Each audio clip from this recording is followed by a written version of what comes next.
You are watching Co-op for Two, broadcasting live from Champaign, Illinois, Sunday, December 18th at around 3 p.m. 2022. Thanks for joining me. Today we're playing The Blinded Birder Turn 2. This is a play-by-mail game from a company called MurdersByMail.com. And our plan was to play once a week, every Sunday at 3 p.m., a very unusual time for me in the daytime. Doesn't feel right, but we're going to try it anyway. However, our first turn was over 2 weeks ago, and that's because after you submit your turn, you have to wait for a reply in the mail. And MurdersByMail.com are a little inconsistent in terms of how long it takes a reply to get to you. And maybe because of Christmas, whatever it is, I still have not gotten a reply from 18 days ago. I did contact them. They're actually fairly quick to reply, and they sent a new reply, but it hasn't arrived yet still. However, they do have a backup system where they can give you a PDF. And so they've sent me a PDF, and I've printed it out. And I have a color laser printer, so it comes out reasonably well. If we feel it's okay, so it's a little bit sad not to have the actual envelope to open up. But if we feel okay about playing this version, then we can commit. At least the good news is, the good side of that is the PDFs are reasonable. They're the exact PDFs that they would print out to their large format color printers. So if they print out reasonably well on my printer and everyone's okay with that, the good news is we can commit to playing it every Sunday at 3 p.m.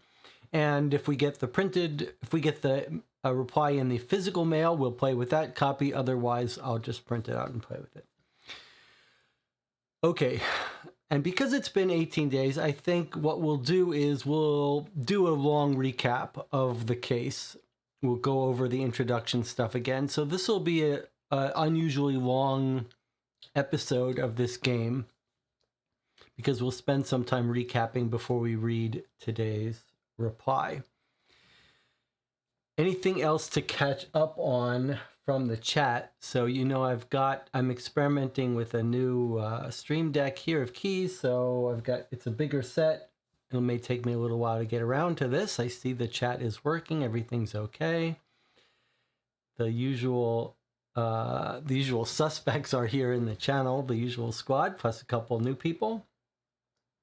What do we need to talk about? Let's talk about last week, and then we'll talk about some upcoming plans before we jump in here.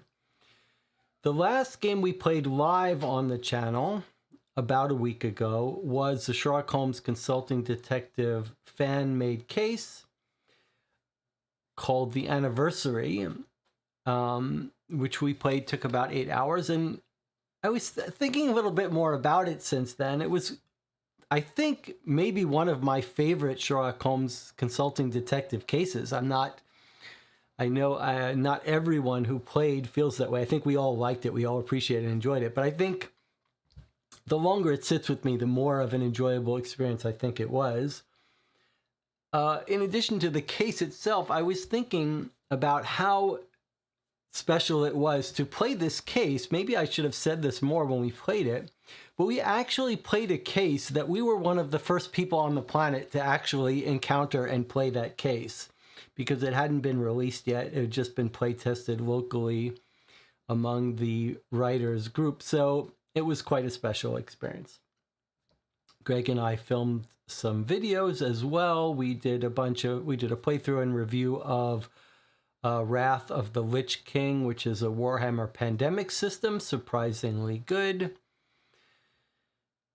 And Anna says she has just played Chronicles of Crime 1900, my favorite of all the boxes so far. Wow, that is saying something serious.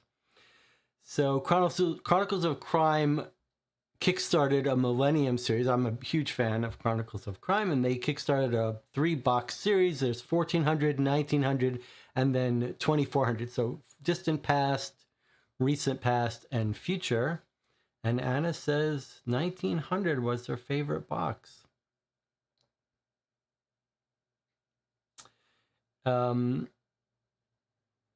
We're not going to get into spoilers of The Anniversary. That's great to know. I can't wait to play Chronicles of Crime Millennium series. Eventually I will. It's behind me there somewhere. You can't see it. All right, what else do we need to talk about? You guys can tell me what your plans are for Christmas and anything you've done over the last week, but let me talk a little bit about the channel's plans.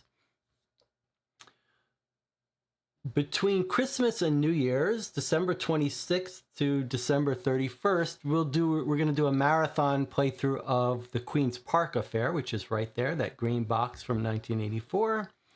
It's the last big, giant, original Sherlock Holmes Consulting Detective expansion. It's one case that spans several game days, but it will take us at least 3 days to play through. It wouldn't be surprising if it took us 4 or 5. Jonathan Warner and I were sort of all alone in playing Adventures by Gaslight last Christmas, which was a very special experience. So we're going to do that again. It's fun to sort of do these epic marathons over the holidays, so that's what we'll do. Sometime in that period, still to be decided, we'll play one of these Deadbolt Mystery Society games. I think we've already decided we're going to play Death at the Lamplight Theater, a sort of Christmassy, wintry themed game. It's not been decided when we'll play that. We'll either play that in that same week between Christmas and New Year whenever we finish Queen's Park, or we'll play it the day Christmas Eve. That'll be up to you guys to decide. You can let me know in the Board Game Geek Guild section for the Co-op for Two YouTube channel. You'll find a link to that under the YouTube community tab. And then we've got other things to do. We've got more Sherlock Holmes Consulting Detective fan cases to play.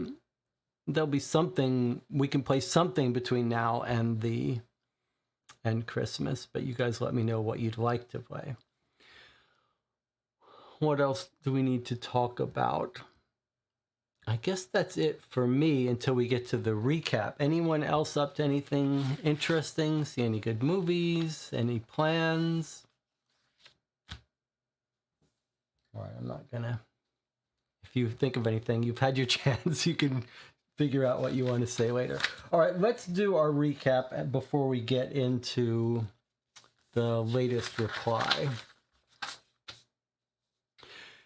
As a reminder, I didn't originally buy... Murders by Mail makes 3 of these play-by-mail games. this is the one I didn't originally buy because it seemed the least interesting to me. And it turns out when we opened it up, it seemed almost like the most interesting because it just seemed to fit this play-by-mail setup better than the others. The framing of this game is we've received a letter in the mail.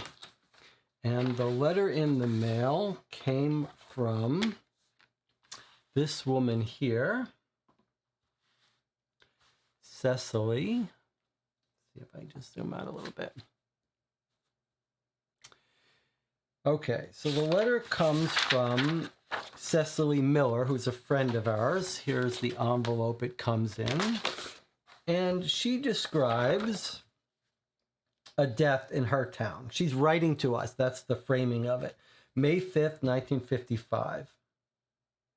Okay, so she tells us about a murder, a death, a murder. And it's the death of this person named Rupert Albright, 55-year-old avid birder, thin, frail, asthmatic, introvert from Netherwellow, shot dead in Borley Wood. Early Monday, the body was found by the warden, Max Jarvis, who called the inspector, and she draws us a little scene here of where the body was found in Borley Wood. She shows us where this all occurred, where she lives. We're friends of hers. And he was a birder. He was out birding, looking at birds.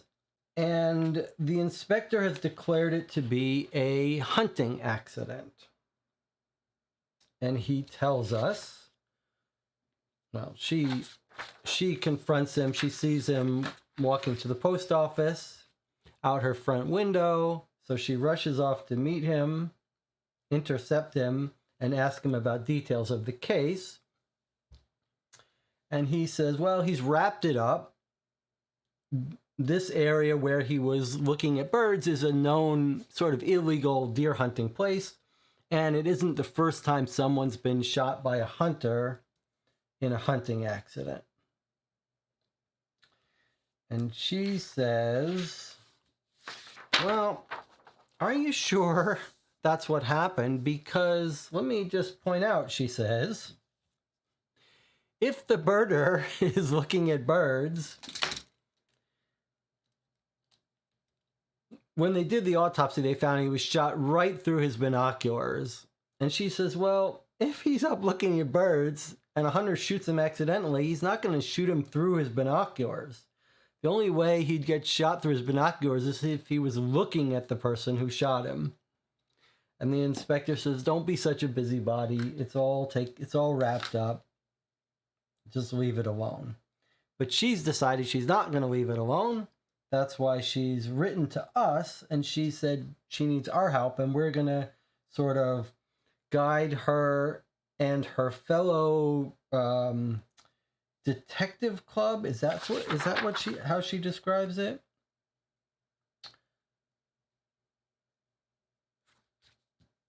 I forget how she describes her group, but she's got two more friends that are going to help her. She draws us a little picture of us and of us that she's writing to, and her, which she's describing satirically as a little old woman. And then she's got two more friends that have agreed to help us. So Cecily Miller, that's her. She's the ringleader, I guess you'd call it. She knows human nature. We're told a little bit about them. And then Imogen, who's this rich, fast-driving, fast-thinking party woman who's got connections to the upper crust, and her dog, Wooster, who is good at sniffing out things. And then the vicar, who's the religious guy who's kind of naive, but people are prone to tell him their secrets. So they're all going to wait for us to give them instructions of what to do as we try to solve this case. And the way these Murders by Mail game all work is that on each turn we choose 3 places to go. We decide who to send where. We submit our replies on the website, and then they each write back telling us what they found, what they saw. There's a newspaper and a directory. We'll look a little bit at that again. But I do want to go through the contents again to remind us, because there is a detail that's kind of important. So here are the 3 people, their strengths and weaknesses. Cecily, the one who's writing us, good at understanding human nature, understanding details, and she's stubborn. Then Lady Imogen, that's the rich person with the dog, smart as a whip, good at mingling with the rich, and the dog is good at sniffing out clues. And then the vicar, who interestingly has what feels like a real weakness in this game, in that he's naive. So sort of sending him to people that might lie to him seems like a bad idea. But people trust him. Okay, so there's that.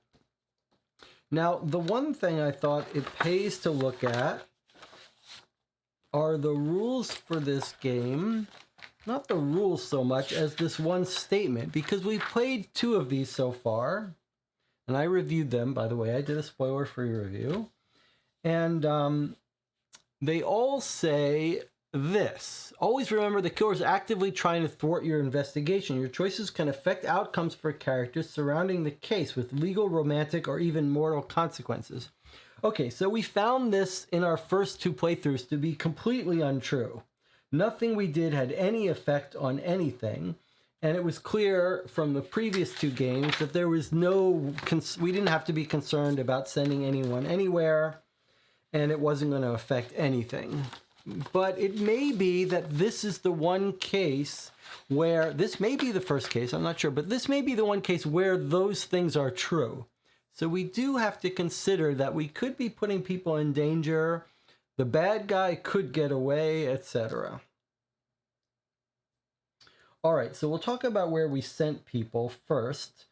Here's a map of the area. There's where the death occurred at Heller Hole. We sent someone there. Who we sent there was Imogen with her dog Wooster. We thought maybe the dog could sniff out anything that got dropped in the brushes. The dog might be able to find. We sent the vicar to the mother's house. Actually, it was N46, not N48. So we sent the vicar over to the mother's house. That was Ophelia Albright, I believe. And then we sent Cecily to the coroner. Those are the 3 places we went, and there were a couple places that we were keen to go to, but we didn't go to yet. There was the church where the dead guy went to church, was a congregant. And where else did we want to go that we didn't go yet? The church, there was a remembrance musical performance. We are told in the newspaper article about the death that, actually maybe it was in the letter, we're told that he's kind of poor, so no one killed him for his money. And there are a couple interesting articles related to our case. So there's the performance to commemorate the guy who died, Rupert Albright. There's a whole side thing here about a Royal Air Force base that's nearby. That's right up here, Cryerton Field. That feels like it might tie into our mystery. There's 5 locations up there. There's an archaeological site here that seems interesting. There's a newspaper article about that. And what sounds like a little side case, a box containing a dead canary and parakeet were found with some clues about, it's got some newspaper from 1952, and it looked like a shipping box from this Jolly Run company. So this sounds like it might be a side case, unrelated to our main case, but something we might want to wrap up. And then here these people, these three people see a ghost floating around. They think maybe it's a ghost of the guy who died, but then they say, it's not really near him. And I believe they tell us where that is. I believe that's out here near the archaeology site. And then there are other pieces of the newspaper that we haven't fully read. Now, I can't remember. Someone remember, the newspaper does say something about the RAF base. That's right. So I actually had a theory here. I can't remember if we look at this. If we look at this diagram that Cecily drew for us, did we draw any conclusions about this? Because I think if you had to guess now, and it's way premature to guess, but this is a great observation by Cecily. But then we've got this Royal Air Force Base and these people seeing ghosts. Is it possible that it's not that he was murdered by someone in the ground, but that he was looking up at a bird and there was like a drone, and that's what this story is going to be about? Like the Royal Air Force is testing some secret drones and the drone actually shot him through the glasses. Did we discuss that possibility? That's going to be my early guess at what happened. Like, Cecily made a brilliant observation that if he was a birder looking at birds, he wouldn't get shot through the eye. So here's her guess about what happened.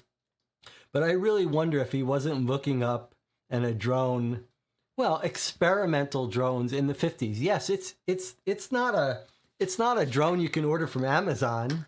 But we're at the Royal Air Force Base they may be doing experimental stuff there. So that's my theory. We've seen drones in other 1930s games we played. Remember, in the early 40s and 30s, they had model airplanes, which were like drones that were remote controlled. All right, that's my early theory, at least. This is all set in 1955.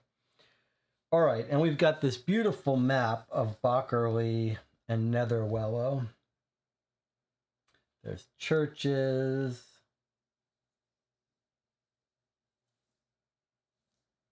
Brighton is down here. Very nicely drawn. All right, is there anything that I've forgotten or haven't covered or that anyone wants to add before we read the replies from today?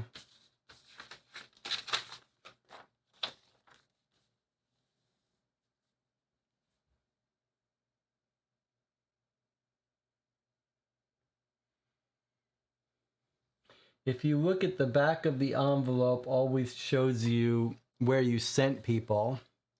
And this one is quite nice. Look, here's the map.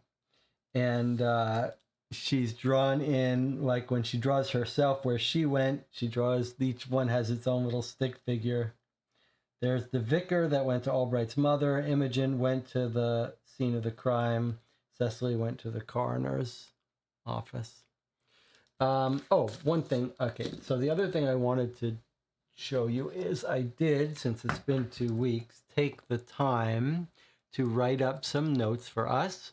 So here are 3 investigators and their specialties. In the directory, we've got a list of contacts, just like Sherlock Holmes Consulting Detective. So here they are here. We can go visit the inspector who's in charge of this case. This guy actually is not a contact. Constable Harlan. That was someone that was mentioned in the news that I wrote down. That should be somewhere else. We've got our coroner. We've got a guy who works for the newspaper. We've got a woman who works at the Historical Society.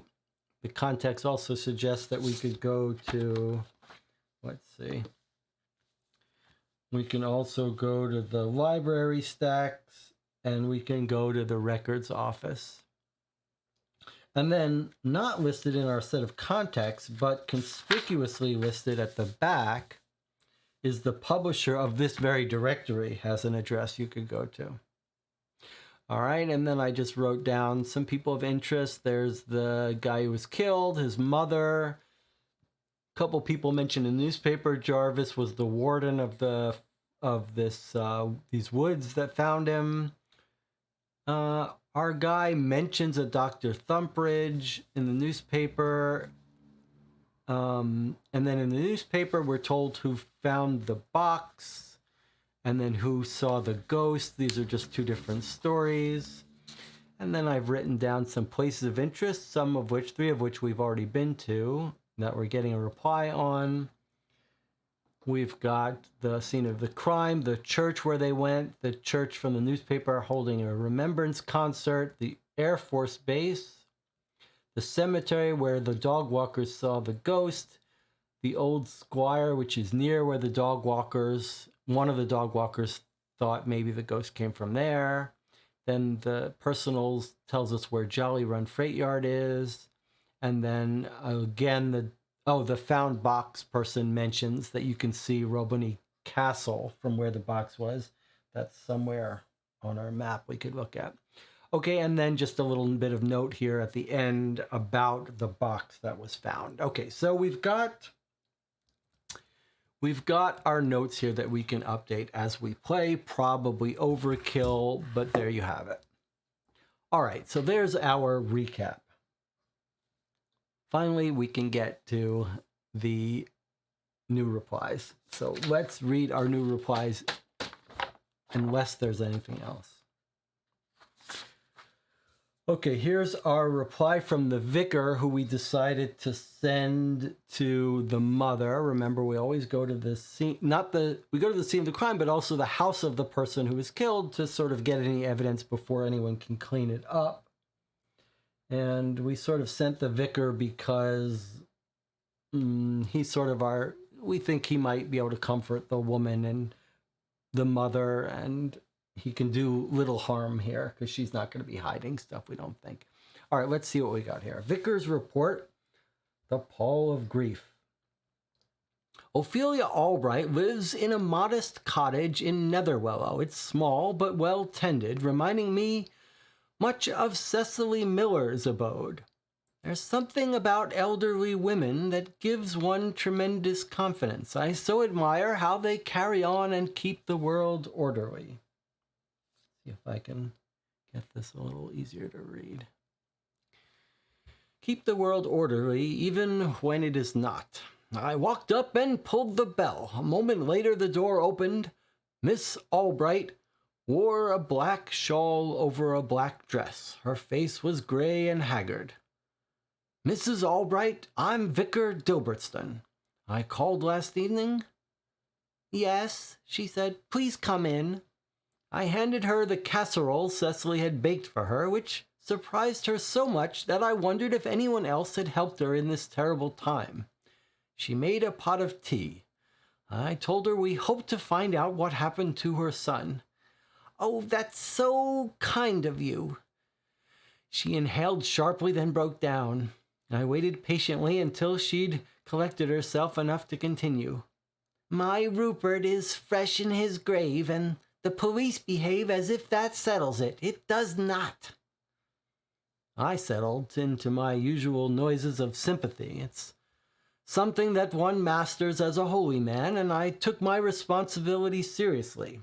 We spoke for some time about the details of her life, none of which seemed to bear on the case. But eventually we got round to it. Did he have enemies? I asked. She hesitated. Enemies? Oh, no, of course not. Not my Rupert. Well, was there anyone who would gain from his death? Not by way of money, certainly. He'd been living frugally since the war on a tiny inheritance he got from his wife. Her face grew pained once again. When Alice passed, it was so hard for him. He had to quit his job at the carpet store. Her family are farmers over on Knockwood Lane, prosperous but by no means wealthy. You know, now that I think back, they resented that he got anything. What little she left to him dried up last year, so I insisted he move back with me. Did he have many friends? Oh, he spent time with his fellow birders down at Abby's, but companionship was never his focus. Not everyone liked him, you see. He was quiet, which came off to some as rudeness. She paused. But recently there was a woman. I saw him having tea with her near church. She reddened. Not at your church, Vicar. The real church. Sorry, the Catholic Church. Here in Netherwellow. I'd come prepared for some mild papist discrimination. I smiled and ignored it. Did you recognize this woman? No, I have no idea who she was. And now, I can't even ask him. She broke down again, this time completely. I knew that time was what she needed. I laid my hand on her shoulder for a moment, promised we'd do what we could, then left her to her mourning. And there he's writing to us. He signed off. He's got his own little church stationery. All right, so we got a couple of interesting things here. First of all, he's seen a woman. Fellow birders down at Abel's.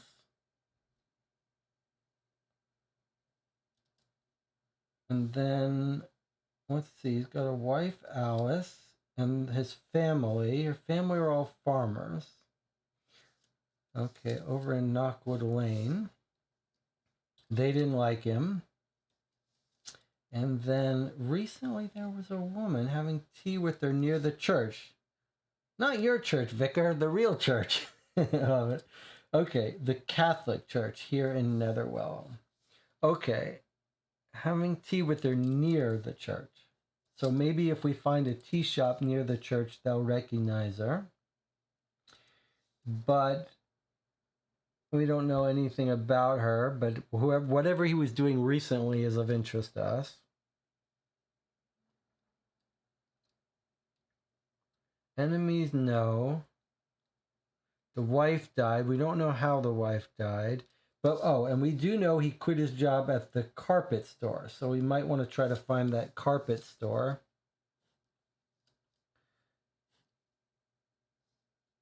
And we might want to find Abel's, where the birders hang out, and the Catholic Church. Okay.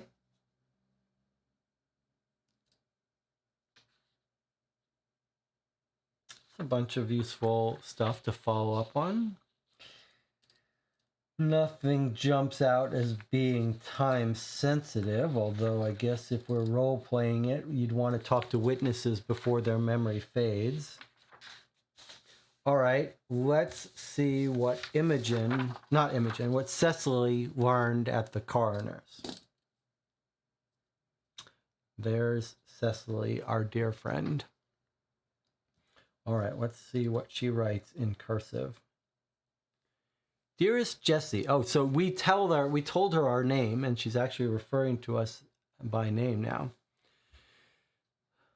I cornered Dr. Pye almost literally in his office off of Ridge Street. Said office, I may need my glasses for this.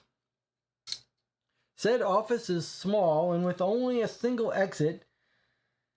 His smudged collar and wrinkled lab coat suggested that he hadn't been home in days, but then again he generally looked hurried and worried. All the same, he greeted me with warmth. Cecily Miller, as I live and breathe, how are you on this fine morning? And she says,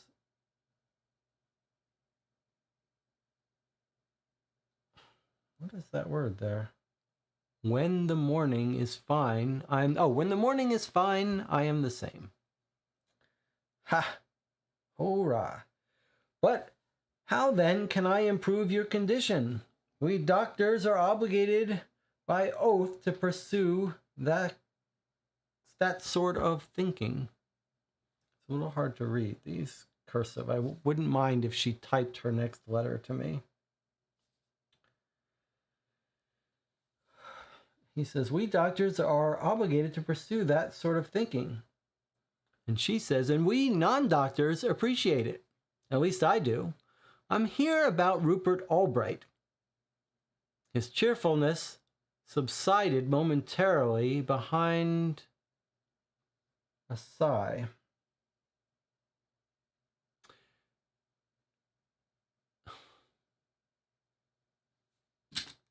Ugh, it's just hard to read. Okay. Inspector Swift is still on that mess. Seems like it's never going to shake free. Between you and me and that coat tree, I'm not sure Swift has any good suspects.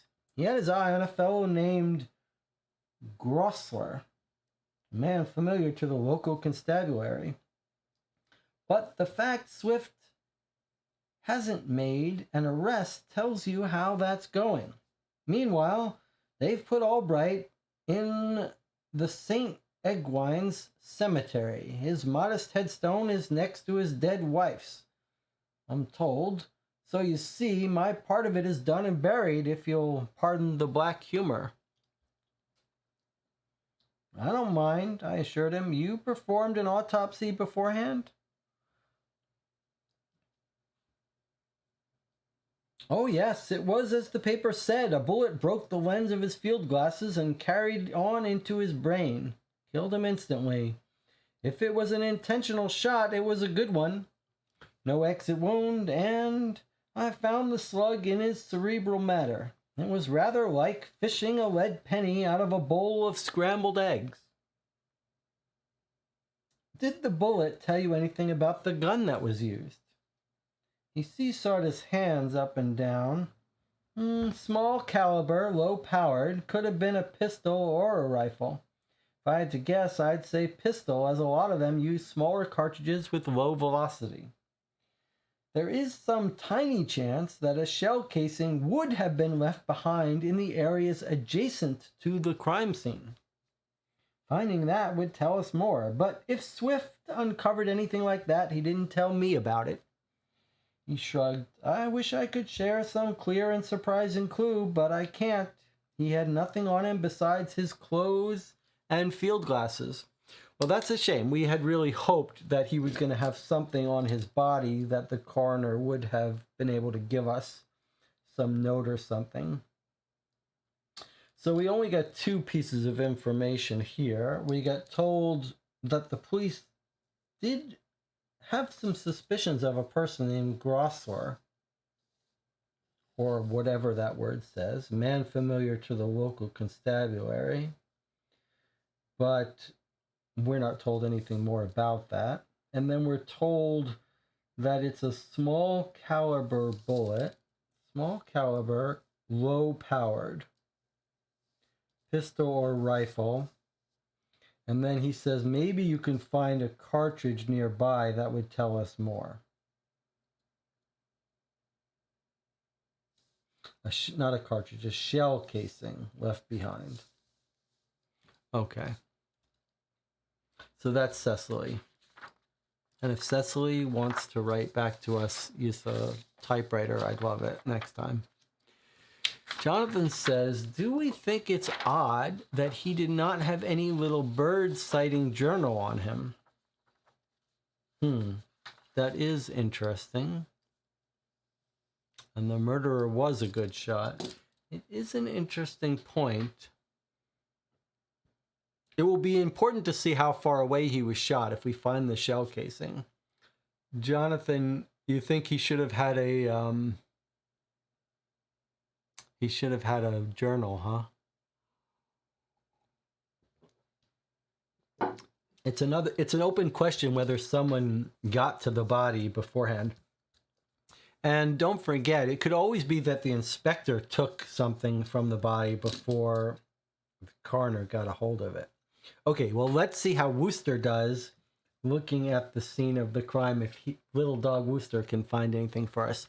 So there he is. There's Imogen. And there's little Wooster.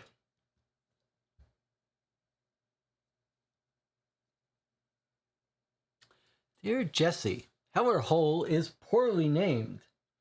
Far from hellacious, it's a pleasant pool amidst a pleasant maze of walking paths and bramble, with the morass of Borley Wood shading it to the north and west. When Wooster and I arrived, we spent some time walking around the pool, seeking the exact place where Mr. Albright met God. I love it. Wooster found the spot. I know because an elderly woman on the trail watched him sniffing excitedly near a giant felled log by the water, and asked me what he was doing. He's looking for the murder scene of that poor Mr. Albright, I said. Was it a murder then? She asked. I heard it was an accident. In any case, your little dogs found it. I know because I saw the body. Or more specifically, a sheet, what was around it. Saw the police picking it up. I was out walking the morning after he was shot. A commotion it was. They pulled a lorry in here, through the mud. You can still see the tracks. Indeed, I could. I sniffed, smiled, and offered her my hand to shake. I'm Imogen. Can you tell me what you saw? She smiled back. I'm Mildred. Let's see, Imogen. I saw the police and their lorry. Saw them loading something into the back what was covered in a sheet, body-sized. She led me to the place where the tire ruts crossed the path. I could see where they'd backed up the vehicle and stopped near Wooster's log. I walked down carefully and stood next to him, right where I imagined Albright must have been at his death. I cupped my hands to my eyes and circled about, imagining what he was looking at from that point. I narrated to Mildred. The reeds are very high and the bushes quite thick. The only interesting thing I can see from here is that old bench through those trees, just within Borley Wood. He must have been watching that bench. The old woman snorted. Call that Snogger's bench. I do, she said. It's private-like, where young people do to, well, you know, snogging is like kissing. Yes, I do, I said. Tell me, Mildred, if someone were peeping at you during, a rendezvous, might you shoot at them? She considered and shrugged. Well, it would depend on the sort of person I was, and more importantly, who I was rendezvousing. Signed, Lady Imogen Bickford Smithy. Okay, so body was by this log, and then she says the only thing to look at is a bench. Reeds are high, bushes are quite thick. So she goes to where the body is, and she puts her hands up as if she was looking around, and she says, what would he have been looking at when he was shot?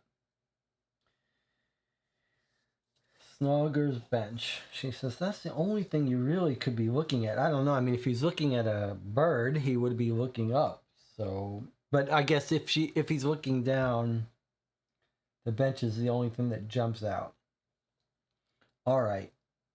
And then pull the lorry in through the mud. You can still see the tracks. That's a little bit of a clue, right? Because it suggests that people would leave tracks in the mud if they came up to the body. We don't see any tracks. I guess we're not told of any tracks of anyone. This guy's tracks or anyone else's. So I suppose we can't read into that if someone approached the body, we would see their tracks. And then he's got a log. So let's look at this. Let's look at our map and see if we can make sense of where this bench is. So Heller Hole is where we go. She says she's narrating while she's looking, or she circled around imagining what he was looking at. The reeds are high. Bushes thick. The only interesting thing is the old bench through the trees. So is it here that she's looking at? Or here? Like, where do we think the bench is through the trees? Do we not, is it not on our map? Is it here? Is it here? Or is it here? How would you read that?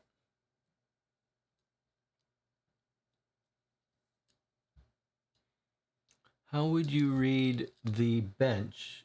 Is it a location we can go to? Snogger's bench.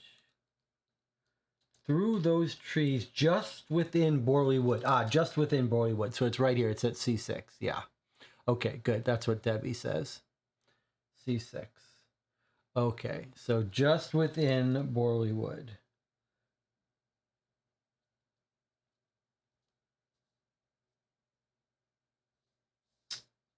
It's through the trees just within Borley Wood. Okay. So we're going to make a note on our piece of paper here that this is C6. That seems like a very good candidate to go now, right? Before someone cleans up that evidence, if there's something to be found.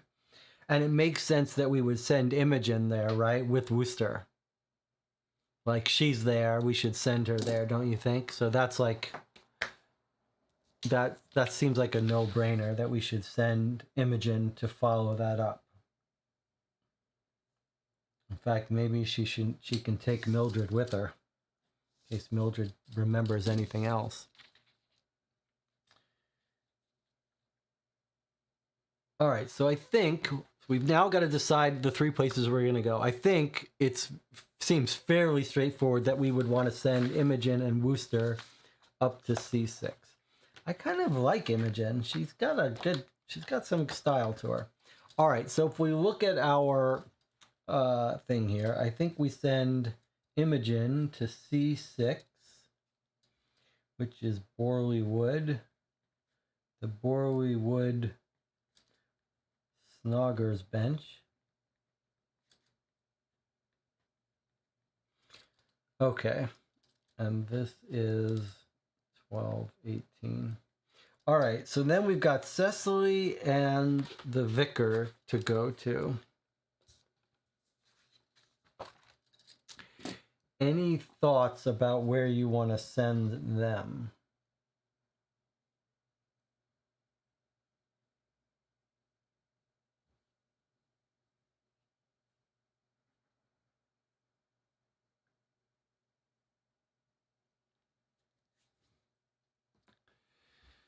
Gunn says, just some wild speculation. What if he was spying for the woman he had been meeting? Maybe she had a husband, she wanted a divorce and suspected he was having an affair.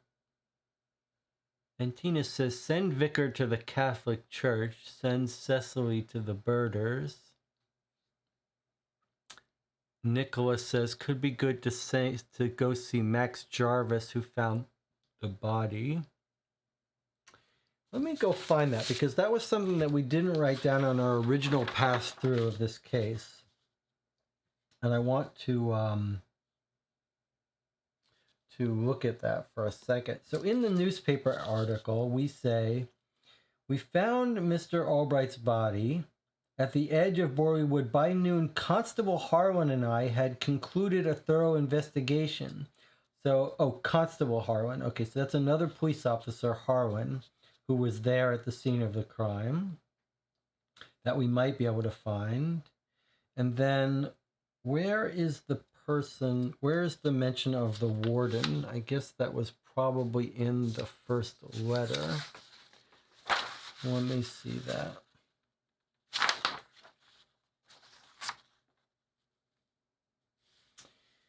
His cold body caught the eye of Warden Max Jarvis, who paused his game survey.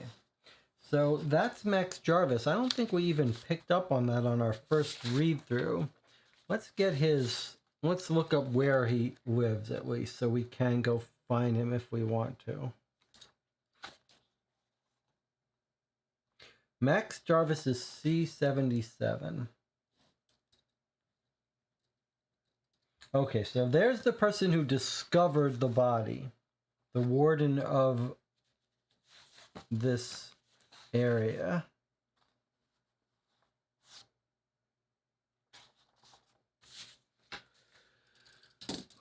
All right, we've got some good suggestions here.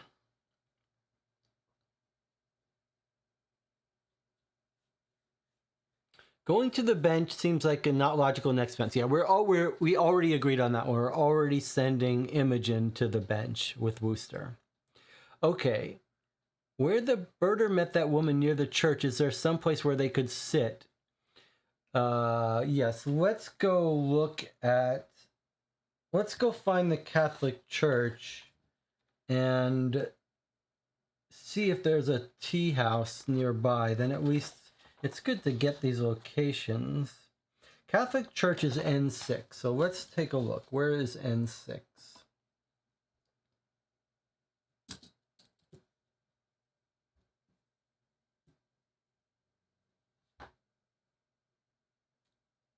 One, two, three, 4, and 5.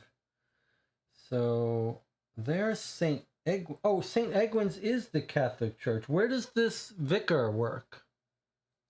I thought the vicar was at... I need to understand what's the difference between where the vicar works. So the vicar says he works at St. Peter's over Runnel Anglican Church.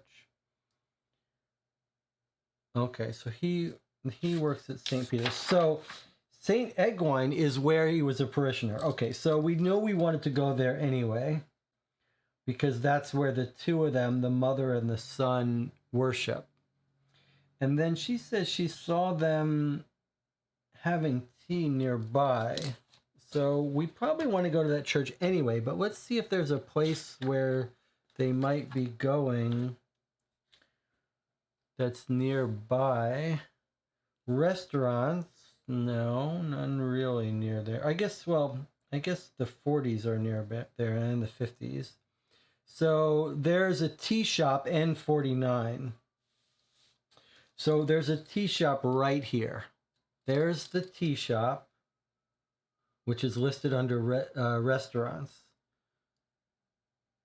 And she says she saw them having tea. So I think it's very likely that he was having tea with the woman at N49. So let's write down maybe N6 was the Catholic Church, and then the T might have been N49. And then the fellow birders are all hanging down at Abel's. Let's see where that is.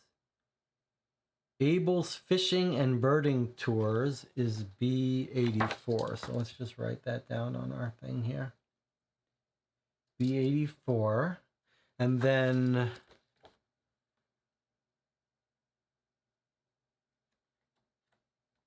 there was a carpet store where he used to work.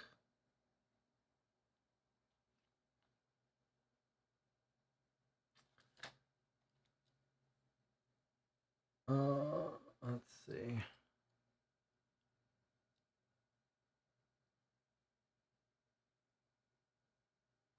Carpet stores B27. I'm just going to write down some of these locations so that when we decide we want to go to them, we have already looked them up. Farmers on... We don't know the maiden name of this woman, of his ex-wife, do we? Knockwood Lane.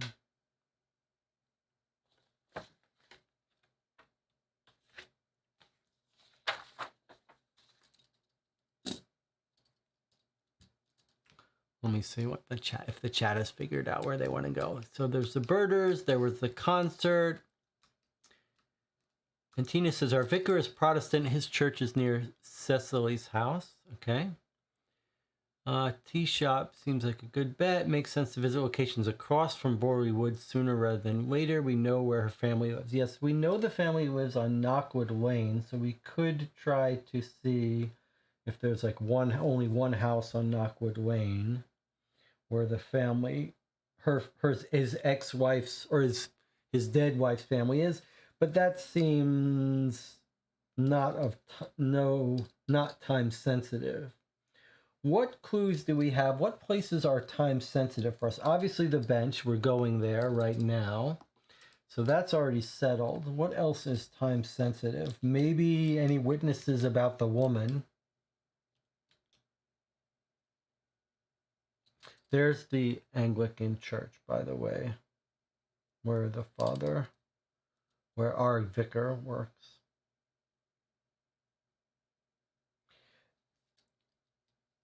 It would be interesting to send our vicar, I think we should send our vicar in this area. The church we want to visit and the tea shop. He could visit them in either order. It's always risky to have him talking to people that might lie to us, but the restaurant's not going to lie to us, right? So these are safe places for the vicar to go. So let's send him to one of these two places, either the church or the tea shop, and then we'll have him follow up the next turn by going to the other one. And then that would leave Cecily to send somewhere. So Cecily could go and visit the fellow birders. They would know a little bit more about him and his background. Oh, we also got... Cecily is the person who heard about this person that the police were interested in, Grossler. Let me just find that guy's address if he's in our thing. Grossler is C25. So the police were interested in this guy, Grossler. That's another place we could go.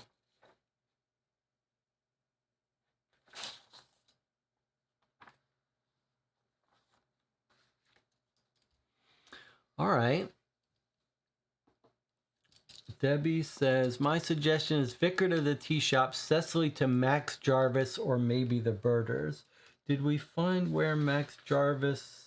Max Jarvis was in our introduction.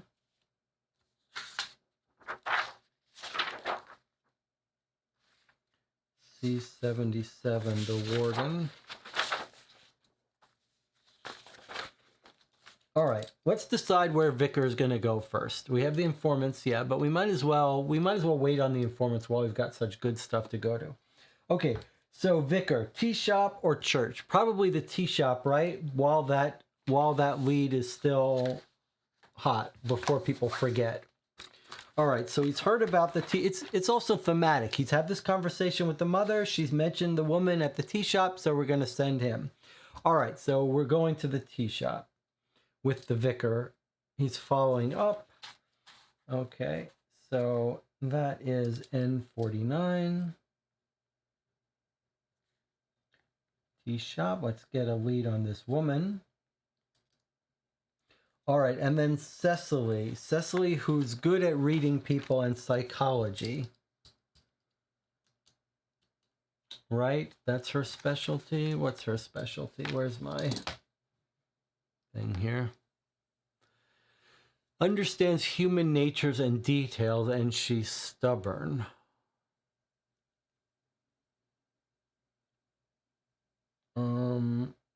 And where is she currently? She's currently over here at the coroner. She's quite near Max Jarvis. She's just like a block away from the warden who discovered the body. So that would be a reasonable place to send her, I think.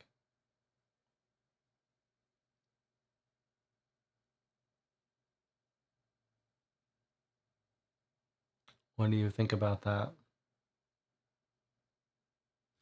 Let me mark the others while you guys are making your final decisions. So we sent the preacher, the vicar got sent to the tea shop.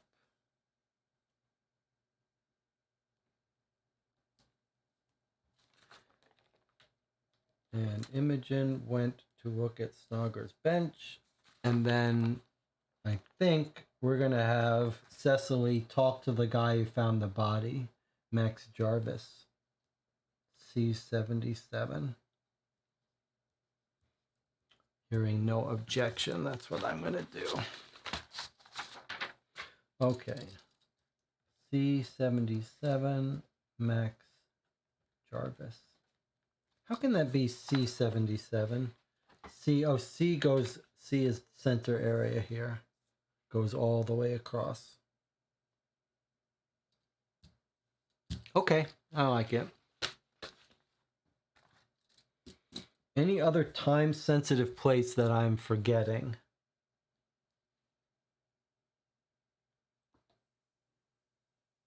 Let me see. Let's add in some people here.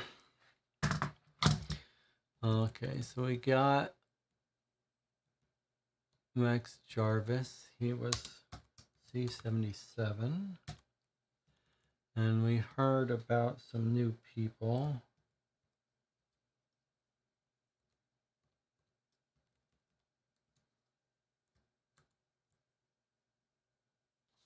We heard about a guy named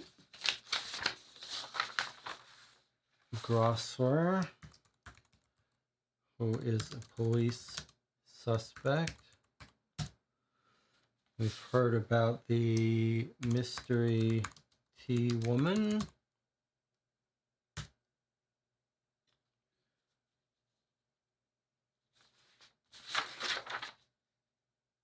We heard, I guess those are the only people we've heard about, and then we've heard about a couple new places.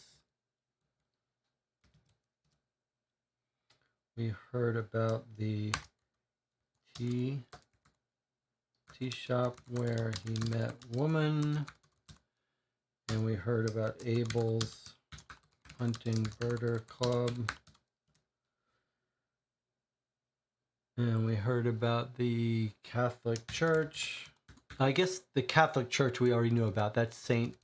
Egwine's. We might want to make a note. This is St. Egwine's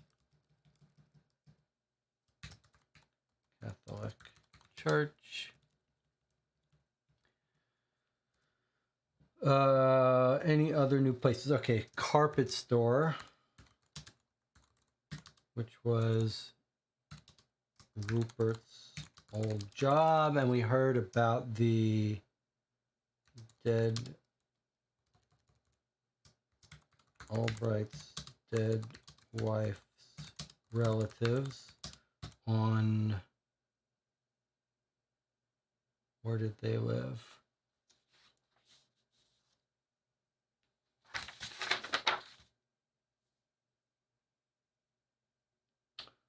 They lived on something street.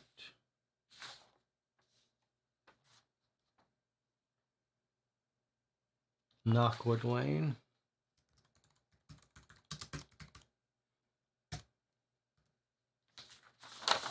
And then we heard about Snogger's bench. Okay. All right. No one has complained about going to visit Max Jarvis, so that's where we go. We've got our 3 locations. We're ready to enter them now. And I wish I had prepared this.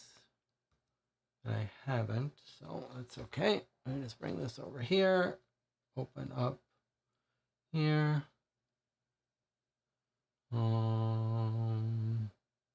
Murders by mail. Move. Blinded birder. Okay, Cecily's going to C77, which is Max Jarvis. Imogen is going to C6, which is the Snogger's bench, we think. And the vicar is going to N49, which we believe is the tea shop. Let's send our move. And there we have it. Okay, turn 2 is in the books. A pretty interesting turn. Lots of leads to follow up on. That's been quite fun. So far, this continues to be maybe the more compelling case of the three, so far at least. And lots more places we want to go. The Air Force Base, the cemetery, the archaeological dig. Fascinating stuff. Okay. Anything else to follow up? We will play next Sunday at 3 p.m. We'll either play the actual physical reply if it comes in, or I'll get the PDF. These were okay to play by, right? A little, they were fine. I wouldn't mind if they typed their next replies to me, but I don't think that's in our control. Anything else to talk about? Any other good movies to recommend? What movies did I see? I just saw a movie. Oh, I saw She Said, which was, I mean, it's an interesting true story, but it's hard not to compare it to, it's sort of a journalism story about the breaking of the Harvey Weinstein sexual abuse cases. It's a fascinating story. There were some interesting things about it, but it's hard not to compare that to a movie like All the President's Men and be very underwhelmed by the directing and writing. It just felt like it needed someone with more, I don't know if purposeful is the right word, someone with more of an idea of what they wanted to do with each scene. It wasn't very well shot. It didn't feel amateurish. It just felt like it had no purpose, that scenes were not composed with a purpose, with an intention. It wasn't intentional, if that makes sense. Jonathan Warner says, if anyone's listening for a Christmas-themed mystery film, there's Cover Up, 1949, about an insurance investigator looking into a suspicious death in a small town around the holiday. Interesting. Debbie says, next Sunday is Christmas Day. I'll try to make it, but maybe doing stuff with family. Okay. Yeah, let's do it. Well, okay. You guys let me know. On the Board Game Geek Guild for Two channel, you let me know if you don't want to play on Christmas Day. I could do it. I could skip it. If the people who are enjoying playing this can't make it, we'll do it another day. We'll do it on Monday. We'll do it on Saturday. If we're not waiting for the physical replies, if we can get them by PDF, we could do it on Saturday. So I am happy to do it whenever you guys who are interested in playing this along with me can make it. So you let me know on that Board Game Geek Guild forum. And Tina says, there's a Netflix theory with celebrity guests that work as new detectives to try to solve some murder, and you can sort of play along. I have never heard of that. That sounds fascinating. What show is that that's on Netflix? I did see Netflix is doing another little gimmick. They've tried a couple of gimmicks. Remember, there was the what was the one that was interactive? They never did another one after it. It had a weird name. I saw they just announced some other kind of gimmicky show that is meant to be watched. It's a series, but it's meant to be watched in any order. So the idea is different people will watch different episodes in different orders and put everything together again. What was the name of the series that was interactive, and it was kind of like a Twilight Zone type? That was Black Mirror. What episode was it? It was a Black Mirror episode. It had a weird name.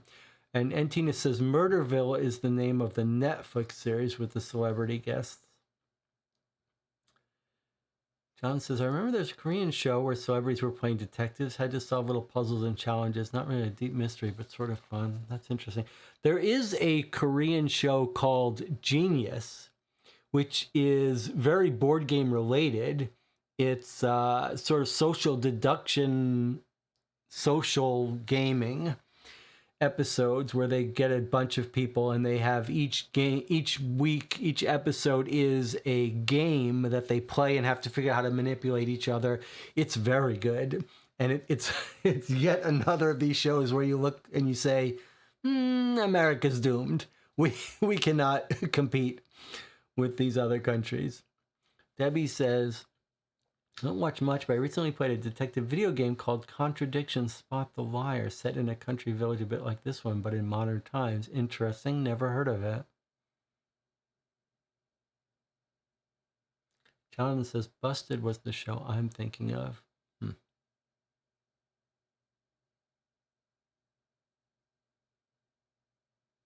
For this Christmas, I'm going to introduce my wife to Miracle on 34th Street, which is the movie that feels like most like Christmas to me. Bandershoot? What that is it's something like that. The Netflix interactive episode I'm trying to think of. Bander something. All right, so the most important thing for us to Bandersnatch. Yeah, that was it. Okay. Bandersnatch. Okay, so the most important thing for us to decide is whether we're going to play the next game of this on Sunday, Christmas Day, or Christmas Eve, maybe Saturday. Either one would work for me. And maybe sometime in this week, I may try to play another mystery game as well. I was thinking of maybe playing that FPI mystery, which I don't have high hopes for. Another unusual company tried to make a cold case document dump game, so I think we might play that. All right, no point in us talking forever here. We'll see each other again in a week. Thanks for joining me. I'll see you next time.